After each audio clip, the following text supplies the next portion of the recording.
paid for by your dollars when you contribute to WNYC. So in addition to the news, it's everything else you get on this station. Thank you so much for your support. Last day, folks, last day. Please be part of this community effort. Make your contribution right now at WNYC.org, and thanks. WNYC is supported by Mount Sinai. At Mount Sinai Spine, experts use the latest minimally invasive techniques to treat complex spine problems while minimizing pain and recovery time. Mount Sinai, we find a way. Find a doctor at mountsinai.org/spine. If you believe democracy requires a free press, your station is WNYC, 93.9 FM and AM 820, NPR News and the New York Conversation. Marketplace is supported by Betterment, the automated investing platform that helps make it easy to be invested for the long term. Learn more at Betterment.com. Investing involves risk. I wonder if Jay Powell has ever been to a soybean farm. From American Public Media, this is Marketplace.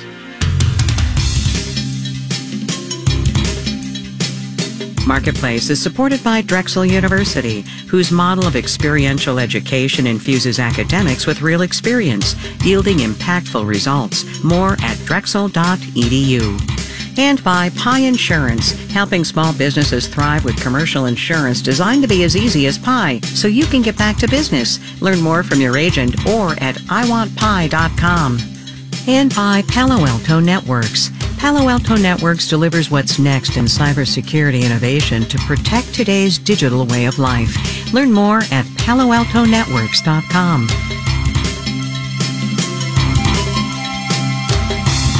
In Los Angeles, I'm Kai Risdal. It is Tuesday today, the 31st of October. Good as always to have you along, everybody. Interest rates and the Federal Reserve, check.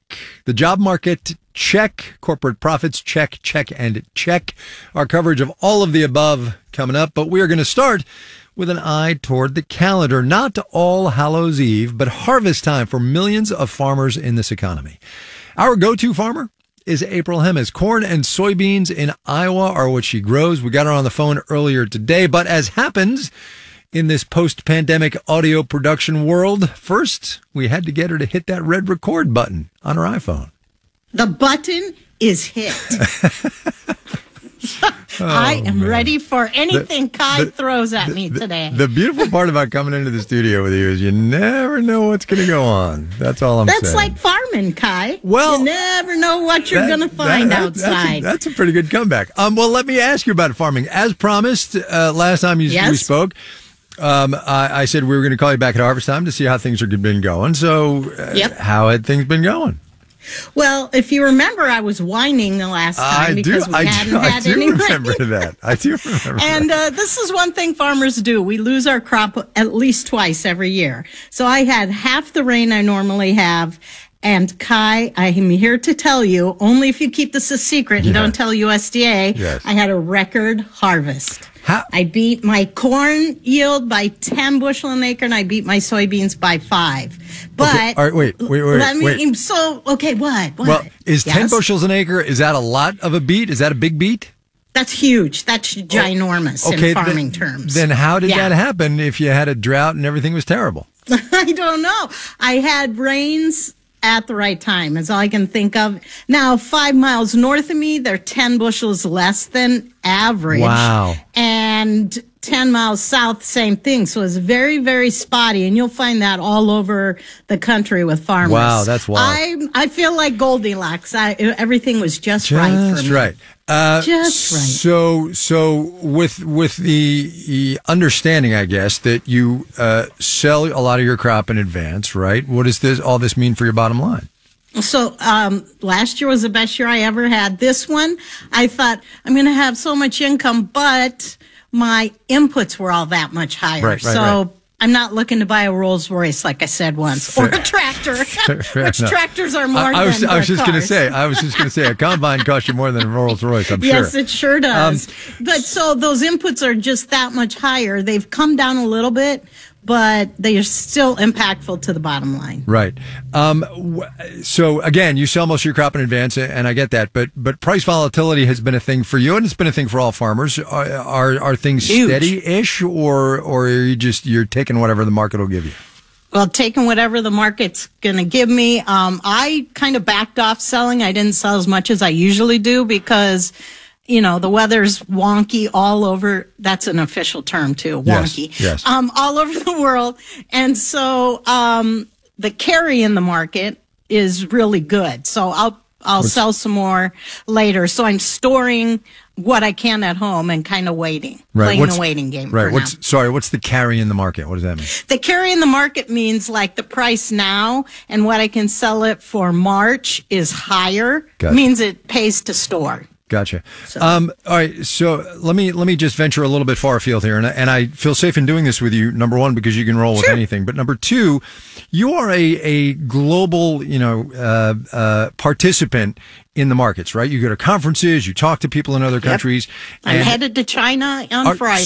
Okay, so there you go. So have a safe trip. But let me ask you this: the planet right now, things are not great globally, right? We got wars, we've got tension. It's wonky. That's right. Oh my heavens, yes. So you as a key participant in American agriculture, what are you thinking about the next, harvest and season to come for you? Yeah, well, as farmers, we have to roll with the punches. Mm-hmm. You just keep doing what we're doing. But yeah, I have to tell you, these markets are so volatile, that it really is hard to plan. And globally, I was just reading an article on Ukraine. We've kind of forgot about Ukraine since Israel's come into play here. And China, we just, I was at the World Food Prize, which was a phenomenal event, and we signed, memorandums to buy for China worth billions. Right. That's encouraging to know they promise to buy things. So you go to China in a couple of 3 days, and then you come back, and it's wintertime. And what are you going to do with the job? What does a farmer do in the wintertime? Well, we plan. In fact, I was just looking today what varieties did the best because I'll tell my seed guys what I want. And then we call it meeting season. So it's always busy. I have to get my financial stuff in order for the banker and go in and beg for more money for next year so he lets me farm.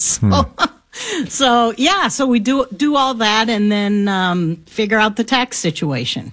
Never a dull moment. April Hemis, she's our corn and soybean farmer in Middle Iowa. Good to talk to you. As we descend slowly but surely deeper into the holiday shopping season, how willing consumers are to part with parts of their paychecks is getting more attention. And as the collective mood of those consumers gets more hesitant, attention is being paid to that discretionary spending, in particular for us right now, on the e-commerce platform Etsy. It did have a bit of a heyday selling crafts and whatnot during the pandemic, but that has changed as we've started spending more on services and experiences. With the company's quarterly results coming in tomorrow, Marketplace's Elizabeth Troval looked into what might be in store for this specialized online marketplace. The resilience of the consumer after all the post-pandemic travel splurging and services spending has its limits. Brittany Steiger is an analyst at Mintel. Even as prices come down, 71% of consumers are still concerned about rising prices and inflation. So consumers have pulled back on discretionary spending, says city analyst Yigal Arunian. Essentially everything that's on Etsy is squarely in this discretionary spend bucket. Plus, with student loan payments resuming this fall, people aren't having to fit that into their budgets too. It's those places where the consumer doesn't have to spend. And then there's holiday spending. Though technically discretionary, it's slightly different, says Claire Tassin with Morning Consult. There's an enormous amount of pressure to participate in, we'll call it the holiday magic. She says e-commerce platforms will be relying heavily on discounts to attract shoppers looking for the perfect gift. And Etsy may have an edge in that department. What we see among young people specifically is much more emphasis on sentimental, entertaining, and sort of humorous gifts, which I do think is a great advantage for a brand like Etsy. Because Etsy is a known marketplace, says Forrester analyst Sucharita Kadali, for artisan products, and things that are unique, they're special. People may be looking for something very, very specific, like a jute tablecloth. Though that market is still niche, so it's not going to have the same growth opportunities as, say, Walmart or Amazon. I'm Elizabeth Troval for Marketplace. Let's do the numbers. Dow Industrials up 123 points, 0.4%, 33,052 on the blue chips. The Nasdaq added 61 points, about 0.5%, 12,851. The S&P 500 ticked up 26 points, about 0.2%, 41,93. In the spirit of All Hallows Eve, let's look at some spooky stocks, shall we? Monster Beverage Corporation, maker of Monster energy drinks, screamed up 0.8%. Spirit Airlines plunged 12.1%. Trial that will determine whether it can merge with JetBlue started today. Look out for that one. Clothing retailer Boohoo, trading under the symbol BOO on UK exchanges, haunted by 1.25% drop. And Bone Biologics Corporation, which develops products aimed at promoting bone regeneration and healing, rattled down 1.2% today. Bonds fell. Yield on the 10-year T-note 4.92%. You're listening to Marketplace. The Marketplace Numbers segment is supported by Odoo, simple management software for all your business needs. Marketplace is supported by Amazon Business. From small business to big enterprise and everything in between, Amazon Business helps simplify the supplies buying process. Amazon Business, your partner for smart business buying. And by Schwab. Schwab knows that investors want control of their financial future. That's why when it comes to wealth management, Schwab is dedicated to giving investors more choices. More at schwab.com. And by Bitwarden. The Bitwarden Password Manager enables employees to securely access logins and sensitive information all in one place. Learn more at bitwarden.com.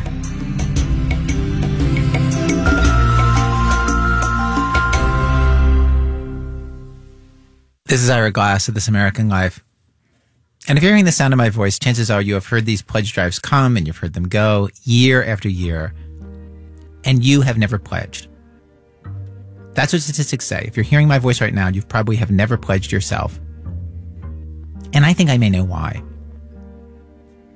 I think that you have noticed that even though you do not pledge personally, somehow this radio station stays on the air. Right? I mean, come on. You hear us say, you got to call, and then you don't call, and the next week, the national programs roll out every day, and you have not given, and Scott Simon and Nina Totenberg somehow do not end up homeless on the street, right? And you have drawn the only possible logical conclusion, which is, it doesn't matter if you call. We will stay on the air. And I'm saying these words, and this is actually the greatest heresy a person can say during the pledge drive. I'm going to say them again right now. It doesn't matter if you call. I want you to remember this moment. You're never going to hear these words again on this radio station during the pledge drive. It doesn't matter if you call. I'm just going to say the absolute truth here. But frankly, I don't think that that is the whole picture.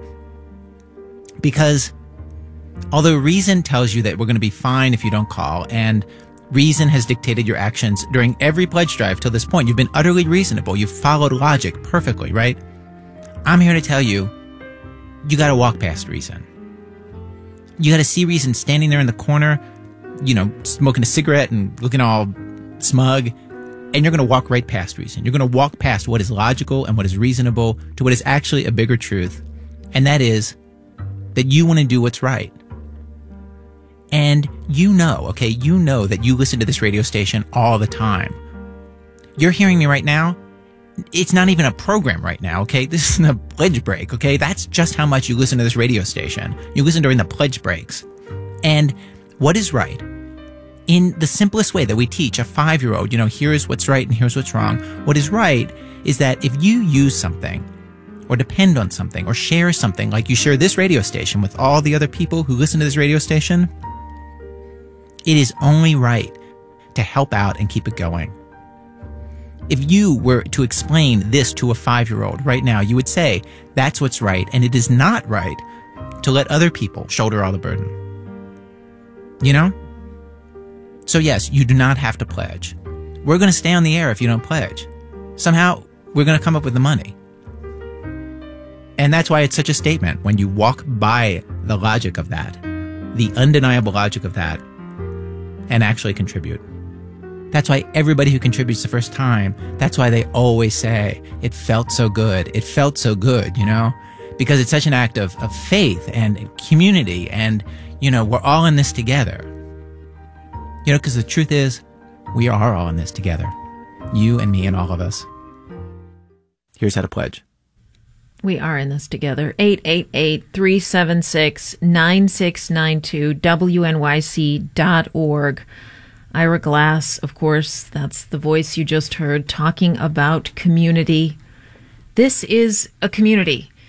We are asking you to sidestep reason and come and give your financial support so that this station can keep going, so that we can keep bringing you the voices like Ira's that you look forward to every weekend. 888-376-9692, WNYC.org. Jacqueline, we have a community that we welcome every listener to. Yeah. Without question. Yeah, and without a paywall. I mean, really, that's really what public radio is all about. We are here. We are accessible by the entire community. And we ask for your donation at whatever level you can, a few times a year. If you're a sustaining member, that monthly contribution. We ask you to do what you can to walk by reason, to know that this thing is free, but you know what? I'm going to contribute anyway. That's what Ira so compellingly said to you just now. We're trying to say it too. We hope that you recognize the important role you play in keeping WNYC on the air. And we hope that you are making a contribution right now. 888-376-WNYC. Pledge online at WNYC.org. It's the last day of our fall fundraiser. We're going to close up the pledge shop by the end of the day. Please be part of this effort and make your contribution right now at WNYC.org, and thank you. This is Marketplace. I'm Kai Ryssdal. Among the reams and reams of data that the Federal Reserve is going to be sifting through as it meets today and tomorrow, the central bank is, after all, very data dependent, as it likes to remind us all the time. One of those pieces of data is how much companies are having to pay for their people, their employees, as measured by something called the Employment Cost Index. We talked about it yesterday a little bit, the all-in cost of workers, salary, benefits, time off, the whole smash. We got the third quarter ECI today, up 1.1% over the past 3 months, just a touch more than expected, 4.3% over the past year. That's higher than the Fed wants it to be. But as Marketplace's Henry Epp reports, labor costs are moving in the right direction, slowly. Here's why the central bank cares about what businesses are spending on wages and benefits. If wages are going up, that means that the employer is now paying more, right? Rucha Van Kudre is a senior economist at Lightcast. She says if employers are paying their employees more, then they're going to want to make up that profit somewhere. And the way they're going to do that is they're going to increase prices, right? Then employees demand higher wages to keep up with inflation, and what you have is a wage price spiral. We heard a lot about this a couple of years ago, but now wage growth is cooling off, says Sarah House, senior economist at Wells Fargo. We're certainly seeing it ease from the frenzied rate that we saw in 2022 and even earlier in 2023. The main reason, it's a bit easier for employers to find and retain workers, House says. Fewer people are quitting their jobs and more people are entering the labor force. Still, it's not like all of the post-pandemic labor shortages just miraculously resolved. You still have a historically high share of businesses saying that they're having trouble finding workers. That's keeping the cost of paying for workers relatively high. It's just not going up as fast as it was a year or so ago. But employees might keep getting raises for a while, says Frank Fiorelli with the payroll company Paychex, thanks to boosts in recent union deals for auto workers and UPS drivers, and a new California law that will raise wages for fast food workers. He says other employers might have to follow suit. Even in an industry that isn't directly affected on that, they're going to have to react just to make sure that they're competitive and they can get the best and brightest people. So maybe we all keep getting pay bumps and Jay Powell gets a headache. I'm Henry Epp for Marketplace. There There are 11 states in the nation that let in-home daycare providers bargain collectively, of which California is far and away the biggest. And this year, in a year that's already seen strong gains for organized labor, the union that represents 40,000 of those workers here won big in their fight for better pay and benefits. From KQED, Daisy Nguyen has more. Nancy Harvey opened an in-home daycare in Oakland 20 years ago. She was excited to start a neighborhood preschool, but when she left the corporate world to do that, she wasn't prepared for the low pay and lack of benefits. I had also worked in the school system, and a retirement plan was essential for anyone that worked a job. And I couldn't understand how this very valuable industry did not have that. Home-based childcare providers like Harvey are small business owners who work for themselves. Karen Schulman is a policy expert with the National Women's Law Center. She says these small businesses often have slim profit margins. We always talk about how child care workers are among the lowest paid workers, and these home-based child care workers are particularly low paid, even though they play a really crucial role. Crucial because they offer a home setting for babies and toddlers who require more individualized care.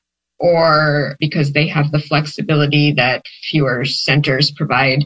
Home-based childcare providers also offer care for parents who work night or weekend shifts. These families often qualify for subsidies from the state, which then pays the childcare providers. But for years, providers complained the state payments were too low, so they thought, why not form a union to bargain for better pay? We were organizing our union from zero. Patricia Moran runs a daycare from her home in San Jose. She remembers organizing while kids were napping, making calls to other providers to get them involved. And when it came time to negotiate a contract, Moran says bargaining would sometimes go late. I remember I slept like 2 hours because in my daycare, some parents, they're bringing the children at 5 o'clock in the morning. I need to be ready. These talks coincided with the start of the pandemic. State Senator Nancy Skinner leads the Legislative Women's Caucus. She says the state had to step up its investments because many daycares permanently closed. So we just saw this collapse that affected not only families, obviously, and the little kids that really deserve good childcare, but also affected California's employers and our economy. Nancy Harvey, the home-based provider in Oakland, says the pandemic was really a turning point for her workforce. People really recognize that fact that, hey, this industry is important. We have set them aside long enough, and we can't do that. Now, union members have state-funded health care, training, retirement benefits, and more pay. Harvey says having the chance to actually retire is a big change. Many childcare providers used to work into their final days. I know of several personal stories in which providers literally took care of a child the night before they passed away. At 61 years old, she now sees a pathway where she herself can retire, and retire in dignity. In Oakland, I'm Daisy Nguyen for Marketplace.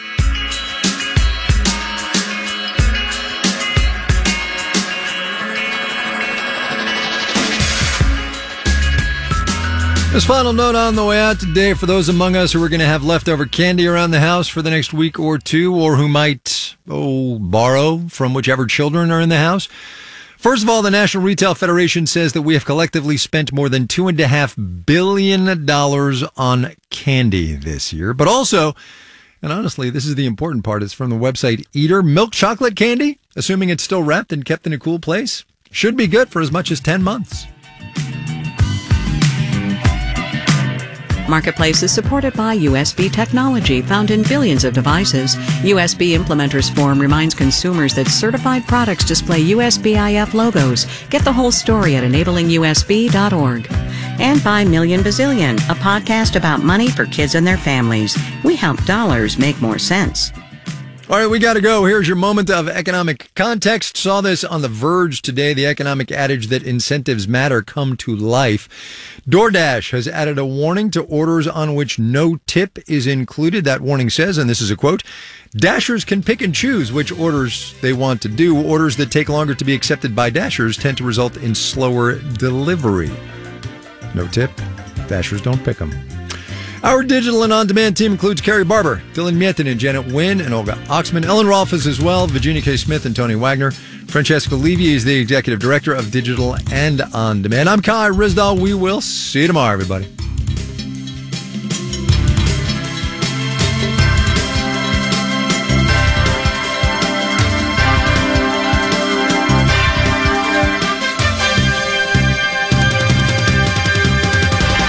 This is APM.